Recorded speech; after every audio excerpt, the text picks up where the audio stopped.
Hello, welcome to my YouTube channel. This video is just going to be me doing a little, stuff around the lot. Got a truck to unload of firewood, so I figure we just have a conversation and, talk about some of the pros and cons of living off grid.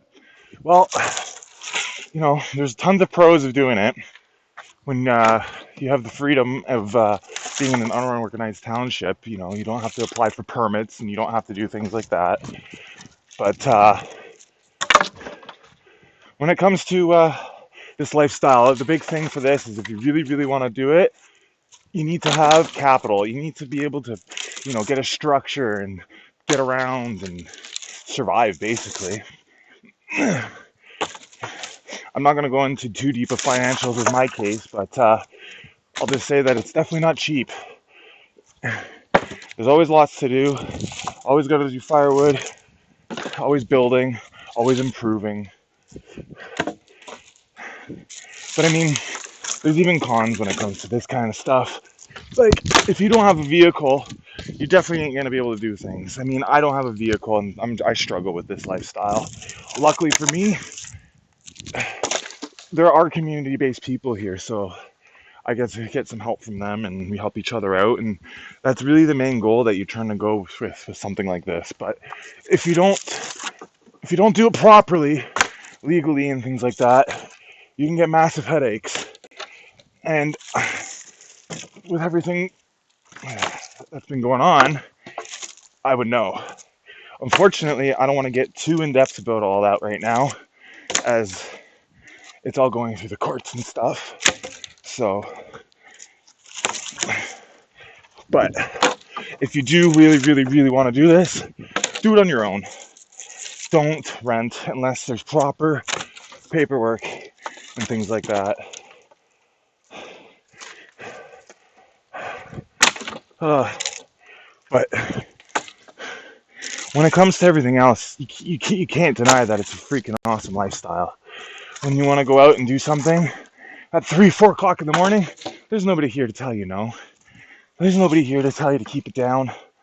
You want to go for a drive at 3, 4 o'clock in the morning? Go for it. You got all the dirt roads.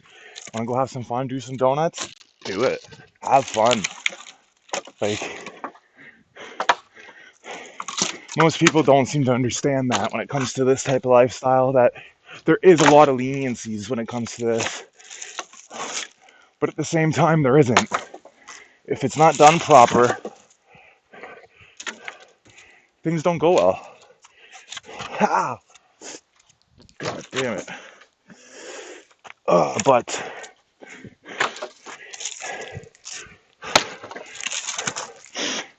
it's a workout, that's for sure. If this is the lifestyle you want to live, you have to be well body abled.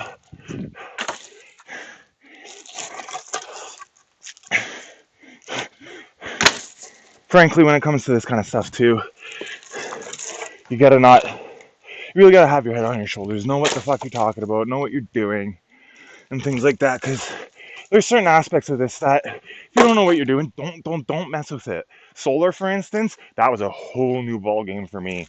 Learning about DC voltages and all that kind of stuff, that was that one it's confusing. It's really, really confusing. But I mean, most people go the easy route and just use a generator. But I mean, again, that's where it comes back to capital. You need to have that money in order to survive. If you do want to run a generator all the time, you need to be able to afford to put that gas in there, or have a different type of generator. So you don't need that, because there are dual and tri-fuel generators out there that run on propane and natural gas and things like that. But again, that's money. Ideally, what I would like to do is eventually turn a generator into a gasifier one. So all this firewood could be power. But that's all just little things, right? Little things that'll make life easier when it comes to this kind of stuff.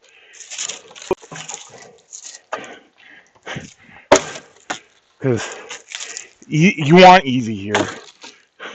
If you can make it easier, that would be perfect. Because having to do water runs all the time and different things like that, it's a pain. Mind you, it keeps you busy, so it is what it is, I guess. But you know, always moving and you're always doing stuff. But like I said, when it comes to this lifestyle, you have to have that drive. If you don't even bother. Just don't. You won't survive long. I had a few people that thought that, but unfortunately, majority of those people sat on their fucking computers and did nothing with their days and expected handouts. So you just gotta make sure you're careful when it comes to this kind of stuff.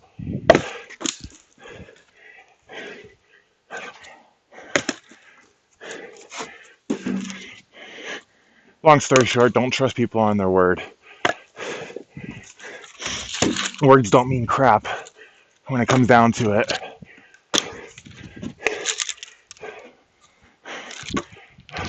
Because you know how many times I hear people call themselves a professional and, all this other stuff. But when it really comes down to it, they have zero clue what they're talking about.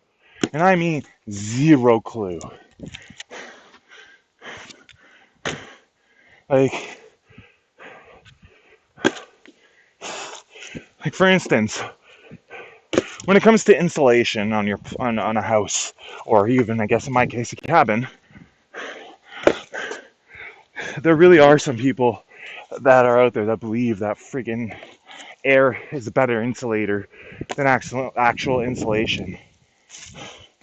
In some cases, sure, that may be the case. But when you're dealing with negative 40 winters and things like that, you want as much fucking insulation in the place as possible. Like, you want that heat to hold in as long as possible. Like with my cabin here, if I get a fire going at night and I pass out at a half decent time, say 10 or 11, I'm waking up and there's still coals in my fire wood stove. Wow. Still got coals in my wood stove and my place is toasty. Like I'm not sweating when I wake up in the mornings, but I'm warm. And that's the main key when it comes to this kind of stuff. You want to be able to be in a situation where you're not waking up every 3-4 hours having to stoke your fire or things like that, especially when you're alone. Especially somebody like me who's just doing this all by themselves. I've had people say, "Oh, I could do that. I could help you," and things like that. But again, it goes back to that people's word. It means nothing. It means absolutely nothing. Especially when those people don't have any capital themselves and they're expecting to rely on you or whatever. But that's another topic for another day when we can get more into the cons of living off grid and things like that. But I'm just trying to stay positive lately. Trying to get my firewood pile all done up for my winter, even though this probably still isn't enough for me over the winter. I'm at least getting closer. But that's why you have backups. So if all this firewood doesn't last me, then that means I have to do what I don't want to do, is go to propane. But I'm not leaving here for the winter. I don't care what anybody says. I will make it work. Because believe me, there have been times where I just wanted to give up and walk away from it all, but I can't. With this truck, my cabin, my solar, all the work that I've done to this lot, I'm not walking away. I'm not. It just, again, that comes back to that whole fighting, having that drive. If you don't have that drive, then why do you bother?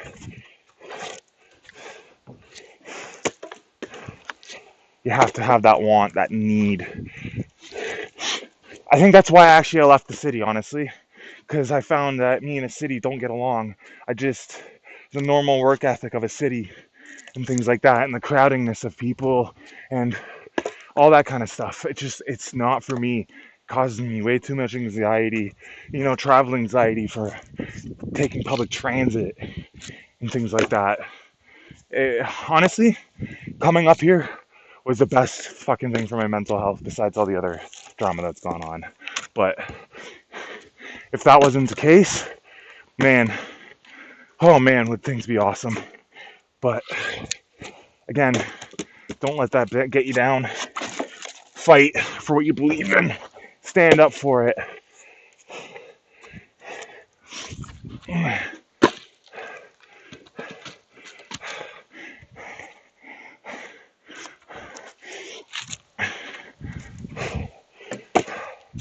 Oh man.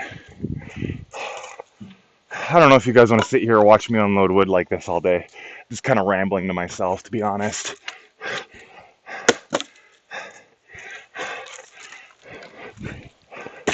But you know what? I think I'm going to end it here. If you guys do want to just have a video of me unloading wood and stuff and just rambling, let me know in the comments. Please like, subscribe, things like that. As soon as I can get up to the proper amount, I want to start doing actual mobile live streams. So who knows if you guys want to help out a starting off-grid YouTuber, that would be freaking amazing, guys. Anyways, take care.